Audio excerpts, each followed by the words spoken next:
How's it going, people? For today's video, we're going to do a walkthrough on how to defeat the Storm King in LEGO Fortnite. And I'm also going to explain the Storm King's mechanics. We're also going to take a look at the new vehicles. But before you fight the Storm King, the first thing you have to do is complete your Stormchaser village quest. And there's a couple different ways you can find your Stormchaser village. The way I found it was by pulling up the map, and you can see this symbol right here. You'll notice it's the same as the storm shield symbol from Save the World. But yeah, you can locate that on your map. Another way you could find it is by looking at your compass. You can see the storm shield symbol up there as well if you're close enough to it. And mine was actually pretty close to our main village. But yeah, that's how you find the Stormchaser village. What the hell is going on with my vehicles? And here's what the Stormchaser village looks like up close. You'll notice that it has the storm shield symbol on the tower. The first thing I would recommend you do is talk to Carl Ruckus. He should give you a gift. And technically, you're going to want to talk to Carl Ruckus every time you level up your village. But after that, you can go ahead and interact with the village square. And the first quest you'll have to do is collect 3 blast core, and technically you don't have to kill blasters. If you already have blast core saved in one of your chests, you can just go pick those up. You'll also have to build a metal smelter, and I believe you can use the 3 blast core that you pick up to make the metal smelter. It should complete both tasks. And you also have to build a cannon. And once you've built the cannon, you can go ahead and go back to the village square and level up your village to level 2. And once you level it up to 2, you'll get a mystery villager, and that mystery villager is Coop. And you can also hire your villager as a forager. Like always, as soon as you level up your village, you'll want to talk to Carl Ruckus to see what he gives you. When I talked to him, I got a storm rune tome, which eventually gave me this rune that's called Force 1. And for the new quest, you'll have to craft a rare crossbow. There's actually 3 parts to that first quest. And you also have to defeat 3 storm acolytes that are attacking the base camp. So if you hang out at your Stormchaser village, you should see some acolytes attack your base every once in a while. And they may not even attack your base directly. I was able to find one nearby that was attacking wildlife, and it still counted towards my quest. Also, technically, you don't even need to craft the rare crossbow. I was killing acolytes and one of them dropped a rare crossbow, and that's how I was able to get it. But for those who prefer to craft their own, just go to your crafting bench and then go over to crossbow. And the way you get the rare one is by selecting any of these items that say rare. So if you want a rare crossbow, you can use copper bars. You can also use the greater storm core. You can also use gold bars, iron bars, pretty much anything that says rare in the top right. You can use that to craft your rare crossbow. So that's how you make your own. Or you can do what I did and just kill enemies until they drop you one. But once you've gotten a rare crossbow, the next thing you'll have to do is craft a rune forge. Not the new one, not the legendary forge, but the rune forge. You'll have to craft that at the Stormchaser base. And once you've done that, you'll have to apply a rune to your new rare crossbow. So you'll just want to go up to your rune forge, apply a rune, and it can be any rune. And once you've done all those things, you can go back to the Stormchaser village square and upgrade your village to level 3. And once you level up to rank 3, your villagers will then occasionally gift items to you whenever you interact with them. And you'll also unlock the Stormchaser vehicle. So those are the rewards you get when you level it up to level 3. Once you got it to level 3, you'll have to complete a vehicle build. And there should already be a vehicle in your Stormchaser village. All you have to do is just finish building that one. And that is one of the new vehicles that we got. And again, we'll check out the vehicles later. You'll also have to collect 20 metal. If you have metal in your storage, you can just pick that up. You don't actually have to farm it. And you'll also have to build an oven. But yeah, once you've done those 3 things, you can go ahead and level up your village to level 4. Also, don't forget to talk to Carl Ruckus again, because he might have something for you. When it comes to the rewards, your villagers can now cook. They can also be assigned wood cutting, and you can also get an additional villager. So those are the rewards you get when you level up your village to level 4. Now, in order to get to level 5, you'll have to enter a storm, pop 5 storm bud plants, and collect 10 storm fruit. You can get storm fruit by killing enemies. You can also get storm fruit from outside of the storm. You just have to be on one of the Storm King islands. So storm fruit's not that hard. Speaking of storm fruit, I should point out that you can't plant storm fruit and grow it yourself. You can't get seeds from it either. In order to get the storm fruit, you have to go to the Storm King Island and pick it up yourself. Last thing I want to point out when it comes to storm fruit is that you can make the storm fruit nectar smoothie by using storm fruit and storm cores. The storm fruit will increase the time you can stay in the storm by 10 seconds, but the smoothie increases it by 1 minute. They won't let you drink it if you don't have any storm charms equipped. You'll only be able to eat the storm fruit. You can also get storm fruit even if the storm isn't there. Like you see, we already killed the Storm King today, so he's not here. And that's probably the easiest way to get storm fruit because you don't have to deal with the timer. But yeah, that's how you get storm fruit. Obviously, you're going to have to go to one of the Storm King islands. For me, I was able to find 2 different islands that have storm fruit. I'm going to show you how I was able to find them. So the first storm I actually found before I even did the village. It was the one that has dungeons. All you have to do is look for the huge purple cloud in the sky, and that's where it's going to be located. Mine was located directly next to my Star Wars island. So that's how I found the dungeon, by looking for the purple clouds in the air. There's also a really cheeky way you can find the storm. If you zoom out on your map and look for an area that looks like this. It looks like an area that hasn't been discovered yet. It's going to be outside of your main island. It's going to be outside the boundary of that. Again, mine was located next to my Star Wars island. Not sure where yours might be located, but that's where mine was. But the way I found the Storm King island was by zooming out on my map, and I found this little area here that looks like it hasn't been discovered outside of my main island. So that's how I found the second Storm King island, and that's the island that actually has the Storm King on it. So if you haven't found your Storm King islands yet, that's something you could do. Just look for an area that hasn't been discovered yet outside of your main island's boundary. So yeah, there are 2 islands that came with this update. This one up here has the dungeons. Here's my Star Wars island, and below it we have the Storm King island. And this is where you'll get your storm fruit. This is also where you'll enter a storm. So since I already did my dungeons, I just went ahead and went to my Storm King island. The purple cloud was still there, which meant that the storm was still there. And again, all you have to do for that one is just enter the storm. And while you're in there, you also have to pop 5 bud storm plants. And here's what those bud storm plants look like. They're all over the Storm King islands, so they're not really that hard to find. You can walk up close to them and they'll explode automatically, but they'll deal some damage to you. Or you can just use your crossbow like I did and shoot them from far away. And once you've collected your storm fruit, pop the 5 storm plants and enter the storm, you can go ahead and level up your stormchaser village to level 5. Once you level up your village to level 5, it'll make rarer explorers visit your village. Villagers will also gain bonus health and defense, and you can also get an additional animal to live at your stormchaser village. So those are the rewards you get. Again, make sure you talk to Ruckus after you level up your village. He gave me some storm fruit smoothies. He also gave me a power cell. In order to level up your stormchaser village to level 6, you'll have to craft 3 meat pies, and technically you don't have to craft them if you already have some saved in storage. You just have to put them into your inventory. And for this other quest, there's actually 3 parts. For this first part, you'll have to collect an Eye of the Storm. I was able to get a lot of Eye of the Storms by completing the dungeons. I believe you can also get them by killing Raven, but it looks like there's a chance you could get an Eye of the Storm by killing any storm enemy. If you already have an Eye of the Storm, just put it in your inventory and it'll update that quest. Once you complete that, you'll have to collect 5 Durasteel. Again, if you have some saved in your storage, just put it in your inventory and that'll complete that quest. If you don't have any Durasteel, then you can get it from the Star Wars island. And once you've done that, you'll then have to talk to Dr. Baraska, and she'll upgrade your compass for you. See, if you look at our compass towards the top, you can see the Storm King symbol. It's the purple symbol up there. So after she upgrades your compass, you'll then see that on your compass. And see, when we go to the dungeons, you can see the dungeon symbol on the compass. So that's what happens when you talk to Dr. Baraska and let her upgrade your compass. Anyways, once you've done all those things, you can go ahead and upgrade your village to level 6. When you upgrade it to level 6, it'll allow your villagers to smelt metal, refine textiles, and collect gems. It also unlocks stone cutting for villager jobs. So those are the rewards you get for completing level 6. But the quests you'll get are enter a storm cave, which again, you just need to go to one of the Storm King islands, go to the very center of the island, and you should be able to enter either the dungeon or the storm cave from one of those 2 islands. You also have to obtain 10 greater storm cores, and I was able to get this by killing enemies in the dungeons. I was able to get a lot of them actually, and I believe regular storm enemies can also drop them as well, but I got most of mine by killing enemies in the dungeons.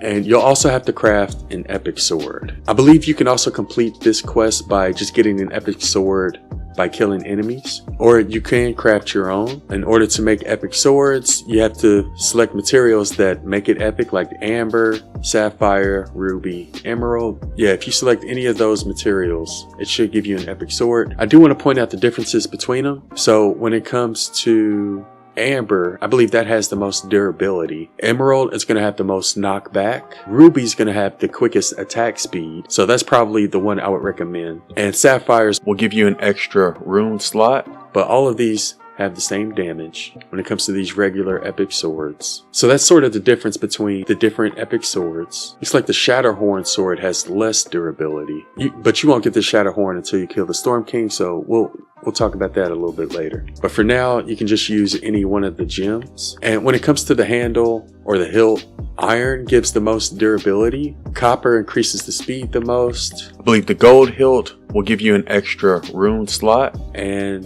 flexwood can increase your knockback. So that's sort of the differences when it comes to the hilt. But yeah, that's how you craft an epic sword at the crafting bench. And once you've done all those things, you can go ahead and level up your village to level 7. Also, don't forget to talk to Carl Ruckus. I think I forgot to talk to him after that level. Anyways, once you level up your village to level 8, actually, I feel like they skipped number 8 right here. If you look at the rewards, you see it goes from 7 to 9. But when you level it up to 8, or the level after 7, it'll allow your villagers to forage resources from other biomes. Woodcutters will produce more wood, and stonecutters will produce more stone. But when it comes to your actual objectives, you'll have to investigate the dormant Tempest Gateway, which is on the Storm King Island. And all you have to do for that is just walk up to the gateway. And here's what that gateway looks like. It's pretty much going to be on top of the mountain in the center of the Storm King Island. It's not really that hard to find. If you have flying turned on, you can just fly all the way up there. You'll also have to defeat 5 storm rollers, and those can be found on either Storm King Island. Even if you've already defeated the storm for the day, they should still be there. And you'll also have to use 3 storm geysers. And I noticed with the storm geyser, it was sort of hard to find. It like didn't glow up until I got really close to it. But the good thing about this one is that you don't need 3 different storm geysers. You can just jump on the same storm geyser over and over. You just have to do it 3 times. But yeah, that's what the storm geyser looks like. And once you've done all those things, you can increase your village level to level 8. Now, to increase your village level to 9, you're going to have to collect 10 Eyes of the Storm, and you're also going to have to find Raven's hideout. Again, I was able to find like 5 of them by just completing the dungeon island. You'll be able to get a lot of Eyes of the Storm from there. Technically, they can also drop from any storm enemy. But yeah, just kill a bunch of acolytes either in the dungeon or on the Storm King Island. You should be able to get Eyes of the Storm that way. Another really good way to get Eyes of the Storm is by killing Raven. Now, for the Find Raven's Hideout quest, there's actually 3 parts to it. And the best way to find it is to just pull up your map, zoom out, and just look through the grasslands until you find this symbol right here. And once you find this symbol, you pretty much found Raven. Again, it's going to be located in the grasslands on your main island. Here's what Raven's hideout looks like from outside. And this is actually one of the buildings we'll get from the Lego Pass this season. And it's actually a pretty cool building on the inside. I really like the interior. But yeah, a lot of the items you see inside Raven's hideout are items we'll get from this Lego Pass. Speaking of which, I do plan on fully reviewing the Lego Pass once we have everything unlocked. But yeah, this is what Raven's hideout looks like on the inside. You also see this rift that allows you to enter a dungeon. And once you enter his dungeon, your next quest will be to defeat Raven. And I would consider this to be one of the more fun boss battles. Only thing I want to point out with Raven is that he does seem faster than most enemies in this game, and he will constantly rush towards you to try to attack you. So you may want to use ranged weapons and keep your distance. He also throws dynamite at you, so you have to avoid those as well. But he's not too difficult. I was able to beat him solo in about a minute or so. But yeah, that's what Raven looks like. That's how you find him. Once you kill Raven, you'll see this chest appear. You want to go ahead and open it, and that's going to give you Greater Storm Cores, Eyes of the Storm, but more importantly, it's also going to give you your Rift Crystal, which is what you need to complete your final quest. If you already have Rift Crystals, then just put them in your inventory. That should also update that final quest. This was the point I also made my first legendary forge. Technically, we didn't really need it, but I saw that it was available, so I went ahead and made it. But it looks like you'll need Rift Crystals to actually use it,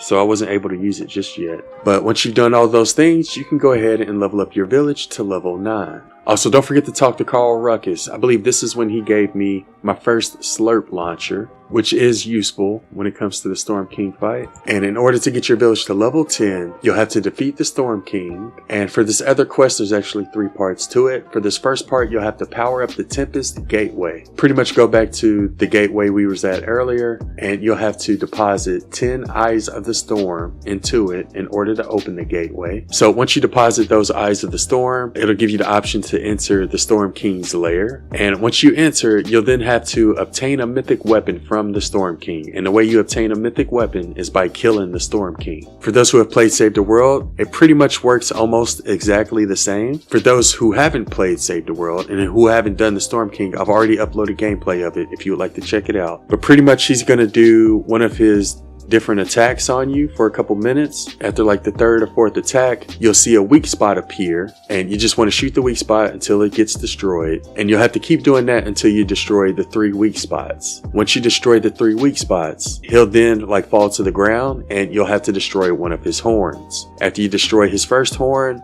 you'll have to repeat the entire thing over again. He'll do some different attacks, whether it's lasers, meteors, or throwing rocks at you. You have to survive those attacks, and then he'll have 3 more weak spots appear. When the first one shows up, just shoot at the yellow crystal on his body. Do the same thing for the other 2 weak spots. When those show up, you'll want to shoot them and destroy them. When he gets down to the ground, I would say you probably be better off using melee weapons. But after you destroyed that 3rd weak spot, the second time around, he'll fall again, and you'll have to destroy his second horn. And once you destroy both horns, he'll pop back up, and all you have to do at that point is just shoot him until he's dead. And after you kill him, you'll get a chance at earning either a mythic pickaxe called the Cyclone pickaxe. There's also a chance you could get the thunderclap blade, which is the mythic sword. You should also get 1 Shatterhorn fragment, which can be used to make epic and legendary weapons. It can also be used to make a legendary storm charm. Speaking of the legendary storm charm, as far as charms go, it's the only legendary charm in the game. It increases your time in the storm more than any other charm, and it allows you to stay in the storm for 6.5 minutes. It also reduces the damage taken from storm energy attacks. I believe the epic health charm can also give you the same amount of hearts as this legendary charm. But again, this legendary charm also protects you from storm energy attacks. So I think I may use 3 of these instead of 3 health charms.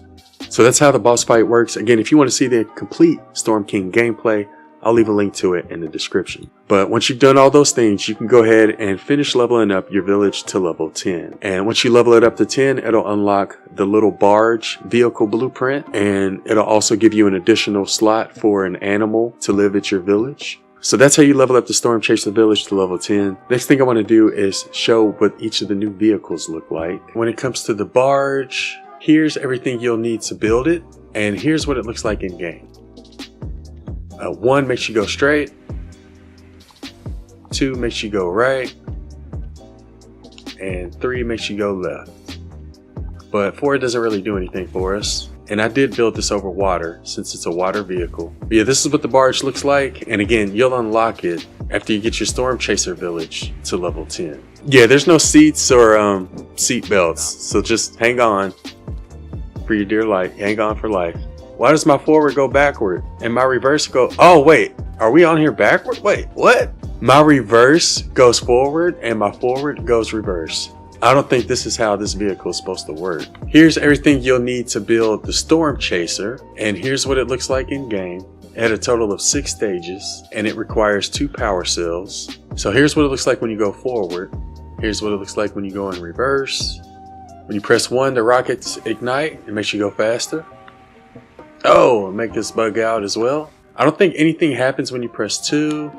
No, nothing happens. Nothing happens when you press 3. And nothing happens when you press 4. So you just get rockets in the back. But this is what, oh my goodness. Oh my goodness. But this is what the new Stormchaser vehicle looks like from way back here. I feel like I'm playing in second person right now. Oh my goodness. Oh shoot. What the hell is going on? Okay. Well, yeah, there's the new vehicle. I mean, I'm scared to jump out. Will I die? Also, one cool thing that Night showed me is that you can actually craft a sword that lights up. You use bright core, right? And as you see, like there's like a little light that glows around us when we pull it out. So you can make a sword that lights up. You got lightsabers at home. Lightsabers at home. You can make your weapons legendary by first selecting an epic weapon that you already crafted. Then go to the legendary forge. You'll have to use 3 rift crystals. So we're going to go ahead and use it on this amber crossbow I just crafted. And you'll notice it's still epic, right? So the way you get it to legendary is by actually using it. So now we go get some kills with it and see if it turns legendary. And if you look towards the bottom right, you'll see that the durability looked like it's almost gone, but actually you have to fill that bar up with every kill you get. So let's go ahead and get some more kills. You'll notice every time we get a kill, it fills up a little bit more. So we're actually going to have to get a lot of kills before this evolves to legendary. It looks like every time we shoot them, it fills up. So you don't even have to get the kills, you just have to keep shooting stuff. So you may want to go for monsters while you're leveling up your legendary weapons. So another really good way to level up your weapons fast is to go to these spawners inside the storm, because they constantly spawn enemies. So as soon as you kill an enemy, another one will spawn in, and you can just keep killing them over and over. It's also a really good way to farm storm fruit and arrows, a bunch of weapons you may not want. Just keep in mind that you'll get 2.5 minutes if you have a storm charm equipped, but you can just reset it by going outside of the storm once you run low on time, or you can drink your storm smoothies, but I prefer to just run out, save up on my storm smoothies. But yeah, as you see, they just keep spawning in, and it's a great way to level up your weapons fast. Oh, it leveled up. Oh, that was cool. It's legendary now. Wow, look at that. That looks so cool. So that's how you get legendary weapons, people.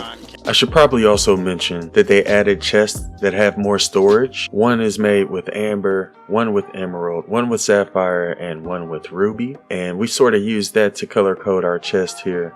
All of the blue chests have weapons in it. The green ones have unique rare items, and red ones just have regular materials and resources. So yeah, you can sort of use that to increase your storage size and color code your chest. And that sums up everything we're going to go over for this one. If you found the video useful, don't forget to hit that like button. And a really great way to support the channel is by using creator code A1. Also, shout out to our YouTube members. Anyways, I hope you have a wonderful day, and thanks for watching.